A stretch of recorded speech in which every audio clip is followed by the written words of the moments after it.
नमस्ते, प्रणाम, हर हर महादेव। इस फिर से एक बार पावर स्टार पवन सिंह जो है अपना एक नया धमाका लेके आ रहे हैं और ये धमाका जो है वो काफ़ी हटके होने वाला है, क्योंकि इस बार पवन सिंह जो है वो एक सैड सॉन्ग लेके आ रहे हैं, जो कि पवन सिंह का लगभग पिछले 2-3 साल से कोई भी सैड सॉन्ग नहीं आया है। और इस लगन के अवसर पर जब मतलब कि लड़कियों की शादी होती है, जो लोगों के रिलेशनशिप होते हैं वो टूट जाते हैं और लड़कियों की शादी हो जाती है, और कहीं न कहीं इसीलिए पावर स्टार पवन सिंह इस टाइम पे ये गाना लेके आ रहे हैं। गाने का नाम है सिंदूरा डाल के।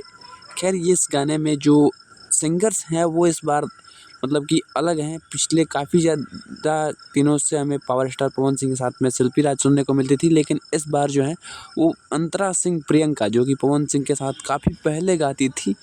2-3 साल से मतलब कि पवन सिंह के साथ ये गाना नहीं गाते थे, फिर से इनकी एंट्री हो चुकी है और पावर स्टार पवन सिंह के साथ में इनका अब गाना आने वाला है। यहाँ पे हम ये कह सकते हैं कि पवन सिंह फिर से अपने पुराने अंदाज में आ गए, तो वो कोई गलत नहीं होगा, क्योंकि इस बार जो लिरिक्स है वो है अरुण बिहारी का, जो कि पवन सिंह को बहुत ही पहले से गाना लिख के दे रहे थे। और पवन सिंह को स्टार बनाने में कहीं न कहीं अरुण बिहारी का भी बहुत ही बड़ा हाथ है।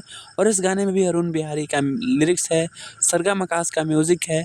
जो वीडियो है वो कल सुबह आशी म्यूजिक पे रिलीज किया जाएगा और ये बहुत धमाकेदार गाना होगा।